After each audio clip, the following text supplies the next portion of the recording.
This video was made possible by Viltrox, who was nice enough to send me their 40mm f2.5. The Viltrox 40mm f2.5 gets 10 elements in 6 groups, including 1 ED and 3 high refractive index lenses and 1 aspherical lens. The elements include what's called a high definition nano multi-layer coating. Well, how does this lens feel? Well, it feels pretty good. It's actually a little heftier than you might expect, being so small. That tells me that there might be some good stuff in here.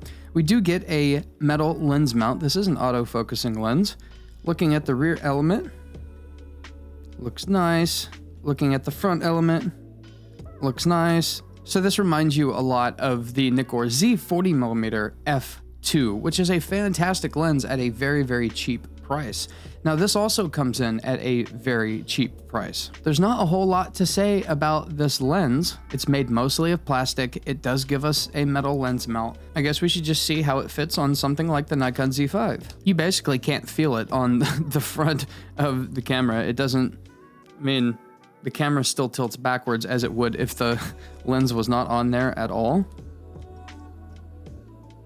I'm not gonna let go of it because it will fall. It's basically weightless, has full functionality, and it looks pretty good on the front of the Nikon Z5.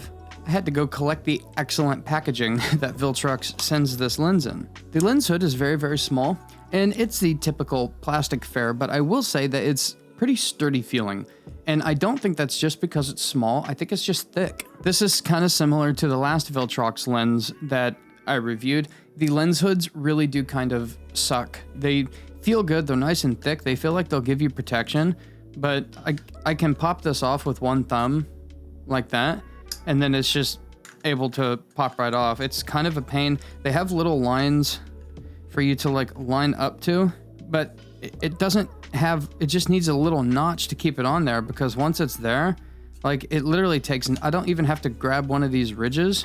Here, I can literally just go like that. Like, I mean, look how easy that is. So that's something that they need to improve on in the future. Just a little notch to actually keep it in place. Let's check the lens cap.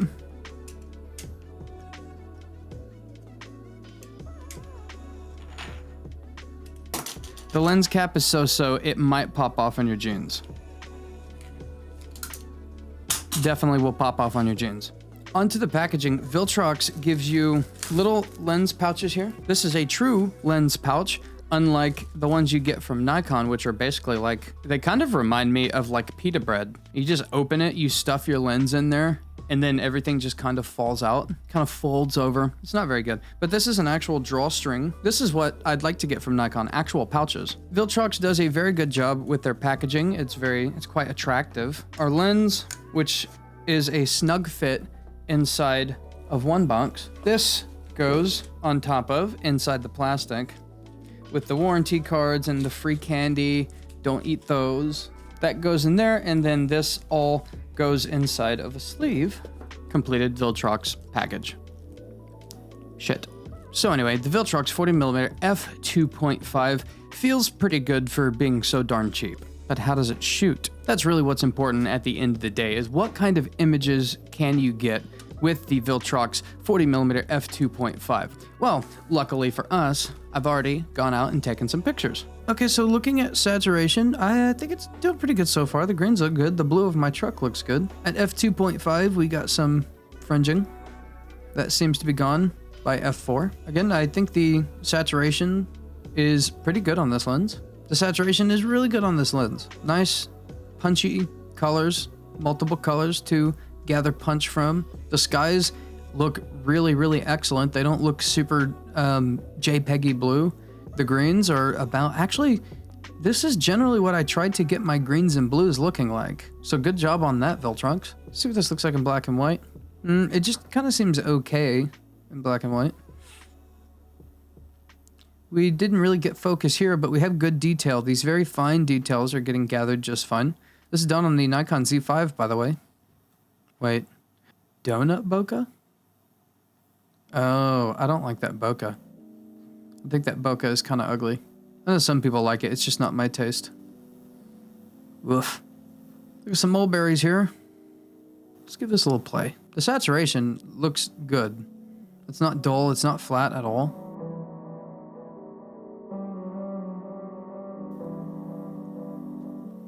take a look and see what kind of sharpness we got. It's okay. It's not super duper sharp, but I think it's sharp enough. Especially for its price. It's so inexpensive. Oh, I like this one better.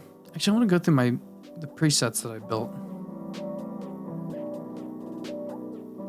Ooh, I kind of like this one, Bonjour Blast. Ooh, Habanero is kind of cool.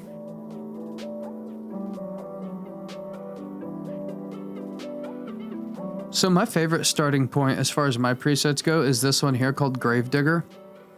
And if Gravedigger doesn't make an image look really awesome in black and white, that tells me that the image is just kind of either bad with black and white or just okay. And in the case of the Viltrox 40mm f2.5, I think it's just okay. There's not a ton of tonality. Totally fine. Can't win on every single count. But anyway, I think Bonjour Blast looks really cool. Just throw a little radial gradient on here. It looks haunted. It's a haunted fence, everybody. I think that's pretty cool, though. Not bad, Viltrox, not bad. Yeah, I think we have good color saturation. It's not overly saturated. It's very true to life. There's just a little, maybe a little bit of extra richness in some colors. I think the greens are absolutely perfect, though. Well, maybe not perfect for you, but they're perfect for me. Again, it's not super duper, like insanely ridiculous sharp. It's just sharp enough. As I'm going through these, I'm kind of reminded of the Nikkor Z 40mm f2, and I think that is a better lens, just throwing that out there. It's also about $100 more. Ooh, Back Alley Blue is a cool preset.